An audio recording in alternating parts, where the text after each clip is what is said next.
কুরুক্ষেত্রের যুদ্ধে দাঁড়িয়ে অর্জুন শ্রীকৃষ্ণকে বললেন, এত কষ্ট কেন, এত ভার কেন? শ্রীকৃষ্ণ বললেন, যাকে আমি ভালোবাসি তাকে আমি শক্তিশালী করে তুলি, যাকে আমি ভালোবাসি তাকে মহৎ করে তুলি, আর তাকে মহৎ করে তুলতে গেলে তার রাস্তাকে, তার পথকে আমি কঠিন করি। কারণ সাধারণ যুদ্ধ দিয়ে অসাধারণ যোদ্ধা তৈরি করা যায় না। আজ কেন এই শ্রীকৃষ্ণের এই কথা দিয়ে আজকের ব্লগ আমি শুরু করলাম? কেননা আমরা অ্যাস্ট্রোলজির প্রত্যেকটা ভিডিও স্ক্রল করি, আমাদের রাশির সাথে, আমাদের লগ্নর সাথে মেলায় যে আমাদের আগামী ভবিষ্যৎ 2026 কেমন যাবে, 2027 কেমন যাবে, এখন কেন খারাপ চলছে, এবং খারাপ সময়টা জানতে পারলে আমরা নানা রকমের স্টোন, নানা রকমের মাদুলি, নানা রকমের রক্ষা কবচ যাকে বলি, সেটা মন্ত্রও হতে পারে, আমরা পুজো পার্বণ করাই, ধারণ করি। কেননা আমরা ভয় পাই, আমরা ঈশ্বরকে তুষ্ট করার চেষ্টা করি, ভাবি হয়তোবা ঈশ্বর আমার ওপর প্রকোপ হয়েছেন, তাই আমাকে এই দুর্দিনগুলো আসতে চলেছে বা দুর্দিনগুলোর সম্মুখীন হচ্ছি। জানবেন, জীবনে যখনই খারাপ সময় আসে তখনই কিন্তু তার পেছনে একটা কোনো খুব ভালো একটা কারণ থাকে, খুব ভালো, তার ফল ভালো হয়। প্রথমত হচ্ছে, যদি আপনি খারাপ কাজ করে খারাপ সময়টা নিয়ে আসেন তাহলেও ভালো, কেননা খারাপ সময়ের শেষে অন্তে অন্ততপক্ষে আপনি এই শিক্ষাটা পেয়ে যাবেন যে আমি খারাপ কাজটা করেছি, এই কাজটা ভবিষ্যতে আর আমি করব না, আর আপনি সবাইকে বলতে পারবেন যে এই কাজটা করলে এই এই কর্মফল হয়। নচেত অনেকে সাধারণভাবে জীবনযাপন করে, সৎ পথে থাকে, খুব কর্মনিষ্ঠ হয় এবং কারোর সাথেই অন্যায় করে না, তার জীবনেও কঠিন সময় আসে। সে তখন ভাবে যে আমি তো কোন রকম অন্যায় করিনি জীবনে, তাহলে কি সৎ হওয়া মানে ভুল হওয়া? সৎ মানুষের জীবনে ভীষণ কষ্ট, সৎ মানুষের জীবনে এই দুঃসময়গুলো আসে কেন? তাহলে আমার সৎভাবে চলার ফলটা কোথায় পেলাম? ভগবান কি একেবারেই বিচার করেন না? এটা আমাদের মধ্যে এই প্রশ্ন আসে।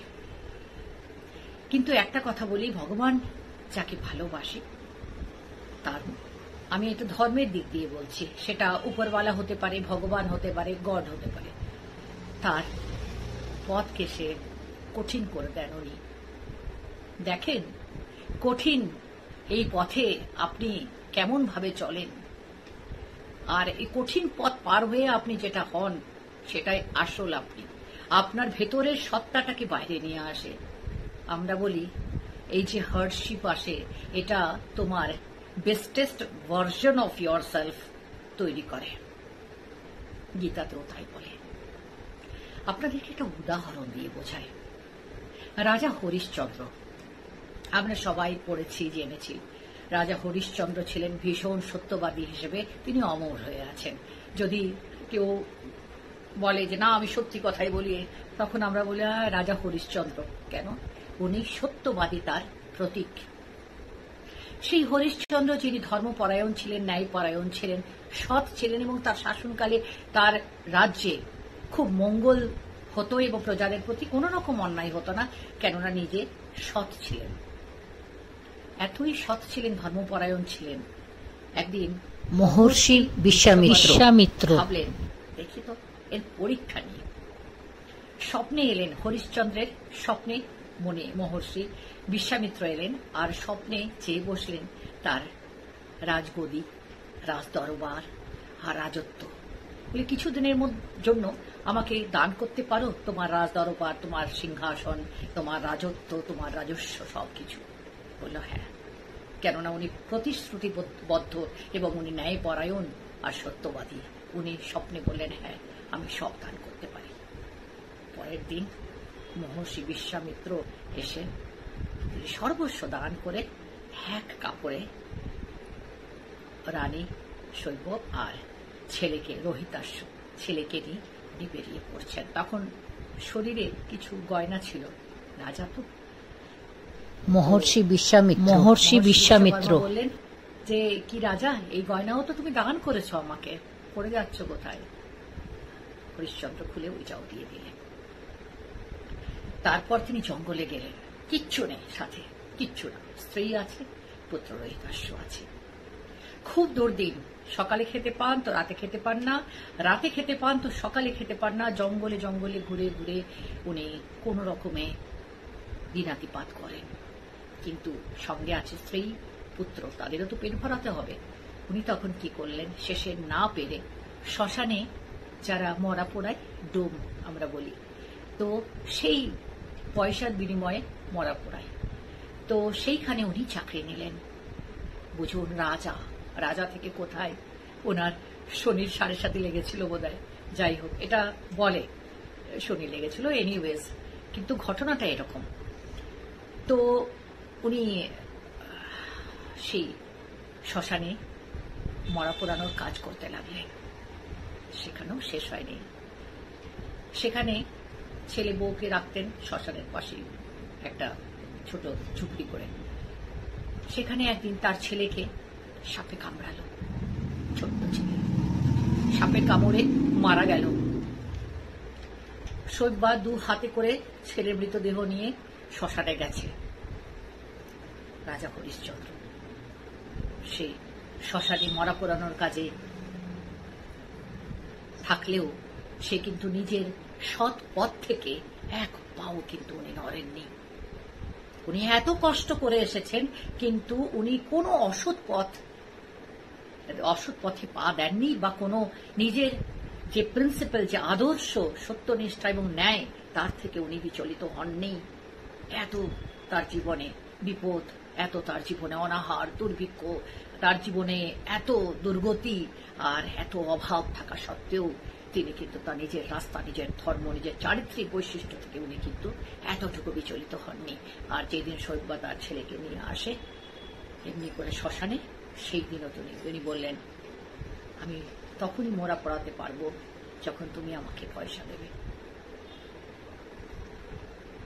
শৈব্যা তার স্ত্রী জানতেন তার স্বামী কি, এবং এটাও জানতেন তার স্বামীকে তিনি সত্য পথ থেকে কোনোদিনও বিচলিত হতে দেবেন না। তাই স্ত্রী নিজের কাছে একটা, তার স্বামীর দেওয়া একটা গয়না ছিল, তার হাতে তুলে দিয়ে বললেন, এই নাও, আমার কাছে এইটুকুই সম্বল। হরিশ্চন্দ্র সেটা নিলেন। আপনি ভাবুন তো, রাজ্য থেকে রাস্তায়, তখনও সততা ছাড়েননি, রাস্তা থেকে শ্মশানে চাকরি করছেন, ওখানে তাই দিয়ে নিজের সংসার, নিজের পেট ভরাচ্ছেন, তখনও সততা ছাড়েননি। নিজের একমাত্র পুত্র যখন মারা যায় এবং তার মা তাকে শ্মশানে পড়াতে আসে, সেই চাকরি স্থলেও কিন্তু নিজের সততা উনি হারাননি। এটা তো বিশ্ব ব্রহ্মাণ্ডকে হিলিয়ে দেওয়ার জন্য যথেষ্ট। তখন ভগবান নড়ে বসলেন, কেঁপে গেলেন, তাদের চোখে জল। ভগবান স্বয়ং মর্তে এলেন হরিশ্চন্দ্রের কাছে, বললেন, হে হরিশ্চন্দ্র, তুমি সত্য রাজা, তোমার নাম সত্যের সাথে চির অমর হয়ে থাকবে। ছেলেটিকে বাঁচিয়ে দিলেন, সব ফেরত পেলেন। ছেলেটিকে ভগবান বাঁচিয়ে দিলেন, তার রাজ্য, রাজস্ব, রাজদরবার, রাজ সিংহাসন সব উনি সসম্মানে ফেরত পেলেন। কিন্তু রাজা হরিশ্চন্দ্র তার সততার জন্য, সত্যতার জন্য চির অমর হয়ে রইলেন। আরো অনেক রাজা ছিল, কিন্তু রাজা হরিশ্চন্দ্র চির অমর হয়ে রইলেন। কেননা ভগবানের সেই পরীক্ষায় উনি মাথা উঁচু করে উত্তীর্ণ হলেন। রাজা তো সবাই হয়, রাজা হরিশ্চন্দ্র গজন হয়।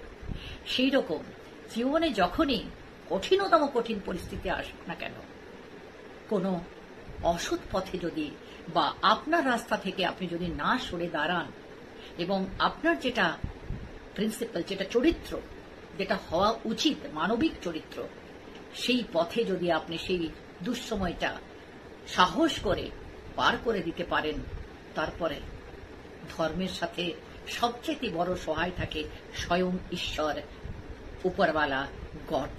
যদি আপনি সৎ পথে থাকেন, আপনাকে কেউ হারাতে পারবে না এই দুনিয়াতে, কেউ না, যতই কঠিন সময় আসুক না কেন।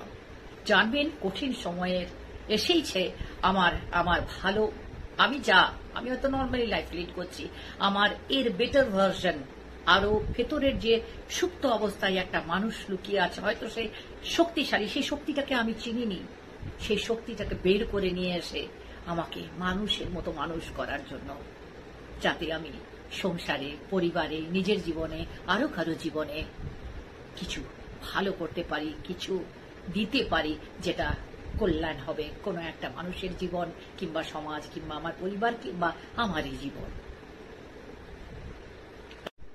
তাই বলি, ঈশ্বর যোগ্য জনকেই পরীক্ষা দেন, আর পরিবারে ভালোবাসা, সাহচর্য, একজন আরেকজনের পাশে দাঁড়ানো এবং সহিষ্ণুতা, ধৈর্য, এগুলোই কিন্তু খারাপ সময়কে জয় করিয়ে দেয়। আর রাজা হরিশ্চন্দ্র যেমন চির অমর হয়ে রইলেন, আমরা কেউই রাজা নই, আমরা সাধারণ, এবং তার মধ্যেও কিন্তু আমরা উদাহরণের যোগ্য হতে পারব যদি আমাদের খারাপ সময়টা খুব দৃঢ়তার সাথে, ধৈর্যের সাথে, এতটুকু ভুল পথে না গিয়ে, কোনো রকম অসৎ পথে না গিয়ে, যদি পরিবারের সকলকে নিয়ে খারাপ সময়টাকে যদি আমরা পার করে দিতে পারি। যদি আমার সাথে একমত হন, তাহলে এমটি ব্লগ আপনারা সাবস্ক্রাইব করবেন, শেয়ার করবেন, লাইক করবেন। আর আমার জন্য যদি থ্যাঙ্কস দেন, তাহলে ইউটিউব আপনাকে দেবে ব্যাজেস এবং ইমোজি। আর আরেকটা কথা, যদি এমটি ব্লকের মেম্বারশিপ চান, তাহলে জয়েন, JOIN, জয়েন বাটন আছে ব্ল্যাক কালারের, ওটা টাচ করলেই আপনি কিন্তু মেম্বারশিপ নিতে পারবেন। আর মেম্বারসদের জন্য আলাদা করে থাকে ব্লগ, শর্টস এবং লাইভ। তাহলে আজ এখানেই চলি, নমস্কার।